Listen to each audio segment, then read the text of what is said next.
से जुड़ी हुई है। पर्थ टेस्ट में मजबूत स्थिति में भारतीय टीम नजर आ रही है। पर्थ टेस्ट में यशस्वी जायसवाल ने किया है शानदार प्रदर्शन। यशस्वी और राहुल के आगे ऑस्ट्रेलिया की जो टीम है वो एकदम बेदम नजर आ रही है और बेदम होने के साथ साथ भारत की टीम और ज्यादा मजबूत यहां दिखाई दे रही है। दूसरी पारी में अब तक टीम इंडिया बेहतरीन प्रदर्शन कर रही है और बेहतरीन प्रदर्शन के साथ ही आगे बढ़ रही है। इस बेहतरीन प्रदर्शन के साथ ही केएल राहुल 77 रन की बेहतरीन पारी खेल चुके हैं। यशस्वी और देवदत्त पडिक्कल क्रीज पर डटे हुए हैं।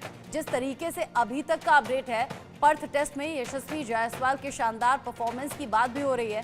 टीम इंडिया की शानदार बल्लेबाजी ऑलरेडी चल रही है और यशस्वी जायसवाल ने छक्के के साथ ही शतक जमा दिया है और इस शतक की चर्चा भी टीम इंडिया के फैंस में खूब हो रही है। पर्थ टेस्ट में ये बड़ी खबर और अच्छी खबर है भारतीय टीम के फैंस के लिए। पर्थ टेस्ट में यशस्वी जायसवाल ने किया है शानदार परफॉर्मेंस। राहुल के आगे और यशस्वी के आगे ऑस्ट्रेलिया की टीम बेदम नजर आ रही है। एक के बाद एक जो टीम इंडिया के प्लेयर्स हैं वो जब मैदान पर उतर रहे हैं तो बल्ले से कमाल कर रहे हैं। इस पर बात करेंगे। मेरे साथ में स्पोर्ट्स एडिटर मनोज जोशी मेरे साथ में जुड़ गए हैं। इसको लेकर ज्यादा अपडेट और जानकारियां बारीकी से हमारे दर्शकों तक बताने और पहुंचाने के लिए मनोज जी, सुबह सुबह की शुरुआत ऐसा लग रहा है कि टीम इंडिया के फैंस के लिए अच्छी हो रही है। संडे आज बड़ा शानदार होने वाला है।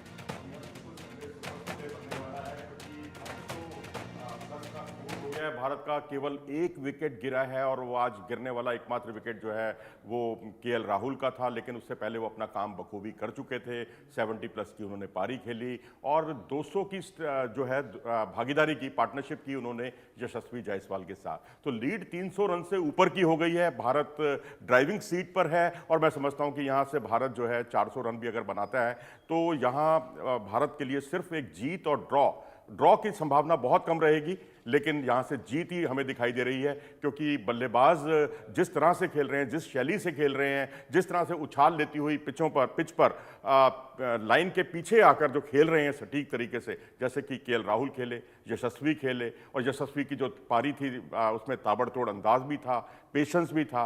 ऐसा पेशेंस जो 25 ओवर तक, कल हमने देखा कि 25 ओवर तक दोनों प्लेयर्स ने एक भी चौका नहीं लगाया था। उससे आप अंदाजा लगा सकते हैं कि कितना टेम्परामेंट इन दोनों खिलाड़ियों ने दिखाया है।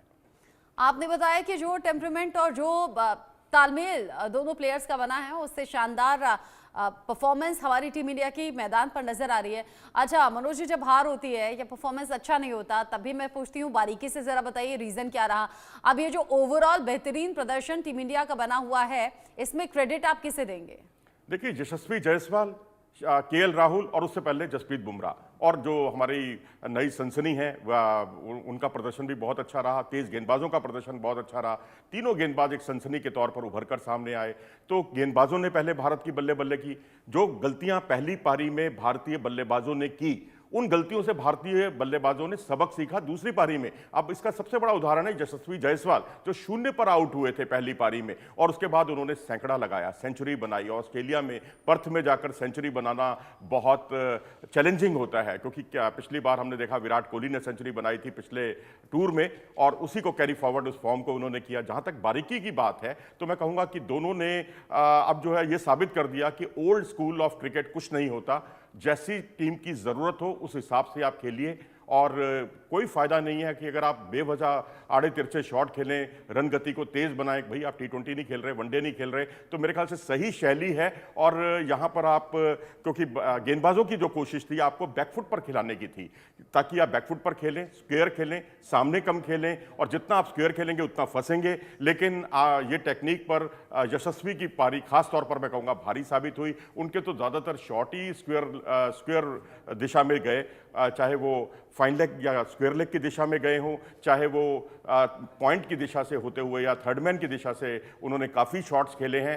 तो ये दर्शाता है कि भारतीय खिलाड़ी, भारतीय बल्लेबाज उनकी इस शैली पर, उनकी इस रणनीति पर सवा शेर साबित हुए हैं। तो यही बदस्तूर स्थिति जारी रहेगी क्योंकि अभी यशस्वी और हम पड्डिकल को देख रहे हैं बहुत अच्छे तरीके से, बहुत ही नपी तुली लाइन से जिस तरह की गेंदबाजी आ रही है उसका बखूबी लाइन के पीछे आकर सामना कर रहे हैं। और दूसरी बात ये कि आपको शरीर के नज़दीक खेलना होता है ऑस्ट्रेलिया की पिचों पर, खासतौर पर पर्थ पर, क्योंकि राइजिंग बॉल है। जितना आप शरीर से दूर खेलेंगे, क्योंकि यशस्वी पहली पारी में शरीर से दूर खेले थे जिसका उन्हें खमियाजा भुगतना पड़ा था, लेकिन दूसरी पारी में वो शरीर के बहुत नज़दीक खेले और यही शैली भारत को के लिए बहुत ही उपयोगी साबित हुई है दूसरी पारी में। जिस तरीके से आपने बताया, शानदार बढ़त के साथ टीम इंडिया बनी हुई है और ये शानदार परफॉर्मेंस आज लोगों के संडे को बड़ा शानदार बना रही है, सुपर संडे बना रही है। जरा ये बताइए, ऑस्ट्रेलिया की टीम अगर बेदम नजर आ रही है तो क्या इतना कम ऑस्ट्रेलिया की टीम को आंकना चाहिए था, या फिर अगर बेदम नजर आ रही है तो उसके पीछे वजह क्या?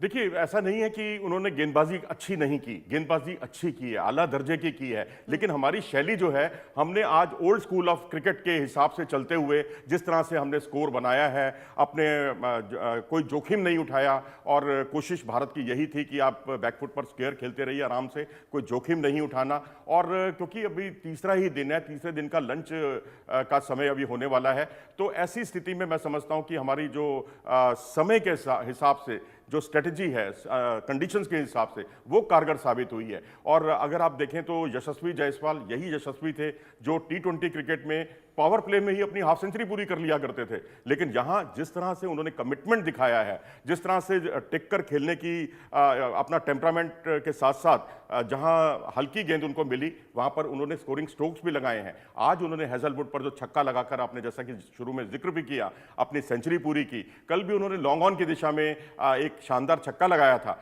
तो और दुनिया में एक उनके नाम एक विश्व कीर्तिमान स्थापित हो गया है कि जो मौजूदा WTC की जो साइकिल है उसमें सबसे ज़्यादा छक्के लगाने का कीर्तिमान उनके नाम हो गया है। उन्होंने तो T20 क्रिकेट में भी एक सीज़न में 38 छक्के लगाए और यहाँ भी उन्होंने 38 छक्के लगा लिए हैं अब तक। और ब्रेंडन मैकुलम का रिकॉर्ड तोड़ा, ये कल ही तोड़ दिया था उन्होंने जब ब्रेंडन मैकुलम के नाम 33 छक्कों का रिकॉर्ड था। तो अब इससे आप अंदाज़ा लगा सकते हैं कि टेम्परामेंट और एग्रेशन दोनों का बहुत अच्छा तालमेल यशस्वी की पारी में दिखाई दिया है। और अब क्योंकि नई गेंद ले ली गई है और अब नई गेंद क्योंकि यहाँ बहुत कहर बरपाती है, पिच से भी ज़्यादा डराने वाली होती है नई गेंद, क्योंकि कुकाबुरा बॉल जो है अपना जो सीम मूवमेंट है, स्विंग है और उछाल है, जितना आप पहले 20 से 25 ओवर आप अपने निकाल दीजिए, उसके बाद पुरानी गेंद से आप इस पर आक्रमण कीजिए, वही भारत की रणनीति रही थी। अब नई गेंद से भारत की रणनीति क्या होती है, लंच के बाद हमें पता चलेगा कि यहाँ कितना हम अपने आप को रोककर खेल रहे हैं। बिल्कुल ओल्ड स्कूल ऑफ क्रिकेट जो 80s में खेला जाता था, उस पर हमें दोबारा लौटना होगा, क्योंकि अब नई गेंद ले ली गई है। अच्छा, जिन लोगों की संडे छुट्टी होती है मनोज जी, चूंकि आप और हम तो अभी ऑफिस में हैं, जिन लोगों की संडे छुट्टी होती है तो उनका तो वीकेंड बड़ा अच्छा इस वक्त बन गया है। और राजीव शर्मा जो कि मेरे कुलीग हैं, हमारे साथी हैं, वो जरूर इस मैच का लुत्फ उठा रहे हैं और एक एक जानकारी उन्होंने मेरे पास भी शेयर किया और वो ये कह रहे हैं टीम इंडिया की जीत के यहाँ पर चांसेस बहुत ज्यादा मैक्सिमम बढ़ गए हैं। वो बताते हैं KL राहुल 77 पर आउट हो गए हैं। कह रहे हैं भारत का पहला विकेट जो 201 रन पर गिरा, तब मैं बहुत ज्यादा कॉन्फिडेंट हो गया था टीम इंडिया की जीत को लेकर। साथ ही KL राहुल का 301 मिनट तक क्रीज पर रहना, ये ओवरऑल आप कैसे देख रहे हैं? और ये जो नई शैली का जिक्र आप कर रहे हैं, कैसे बदलाव हुआ ये? देखिए, पुरानी शैली और नई शैली का बहुत अच्छा तालमेल यहाँ पर दिखाई दिया। जहाँ तक आपने KL राहुल का जिक्र किया, KL राहुल पहली पारी में भी बहुत उम्दा खेले थे और एक छोर से वो अपना आपको ये गारंटी देते हैं कि यहाँ से विकेट नहीं गिरेगा, दूसरे छोर से रन बनाइए। और एक खूंटा गाड़कर जिसे कहते हैं खेलने वाला जो अंदाज होता है, वो KL राहुल का दिखाई दिया। टेक्निकली बहुत साउंड प्लेयर हैं और जो उनके जो 8 सेंचुरी हैं, 8 में से 7 सेंचुरी उनकी विदेश में हैं। और इतना ही नहीं, जिस तरह से जो शैली है उनकी खेलने की, एज अ ओपनर 8 में से 7 सेंचुरी हैं उनकी, तो इससे अंदाज़ा लगा सकते हैं कि वो एक मुकम्मल प्लेयर हैं। और उनको एक अच्छा साथ मिल जाए दूसरे छोर पर, तो फिर वो भारतीय टीम को संकट से उबारने का काम करते हैं। फिर भी 77 रन की पारी उनकी, मैं कहूँगा बहुत ही बेहतरीन पारी थी। यशस्वी अगर यहाँ पर टिके इतने लंबे समय तक, उसमें KL राहुल का भी बहुत अच्छा हाथ था, क्योंकि जब बाउंड्रीज नहीं आ रही थी, जैसा कि मैंने आपको बताया कि कल तकरीबन 25 ओवर तक एक भी चौका नहीं लगा था 25 ओवर के खेल में बीच में, तो वहाँ पर इन्होंने स्ट्राइक रोटेशन का काम बहुत अच्छे तरीके से किया। स्ट्राइक रोटेट करना क्रिकेट की एक ऐसी शैली होती है जिसमें आप बल्लेबाज को हतोत्साहित कर देते हैं। डिमोरलाइज हो जाता है गेंदबाज कि वो जिस तरह से अपनी शैली से गेंदबाजी कर रहा है, और पुरानी गेंद वैसे भी आपका साथ नहीं देती, यहाँ पर पुरानी गेंद से बहुत रन बनते हैं। तो मैं समझता हूँ कि ये जो सोची समझी जो स्ट्रेटजीज के हिसाब से चले हैं भारतीय बल्लेबाज, उससे मैं समझता हूँ कि अब आगे भी आपको यही सब कुछ देखने को मिलेगा। और भारतीय जनमानस का, भारतीय जो क्रिकेट प्रेमी है, उनका जो संडे है सुपर संडे बनने वाला है, इसमें कोई दो राय नहीं।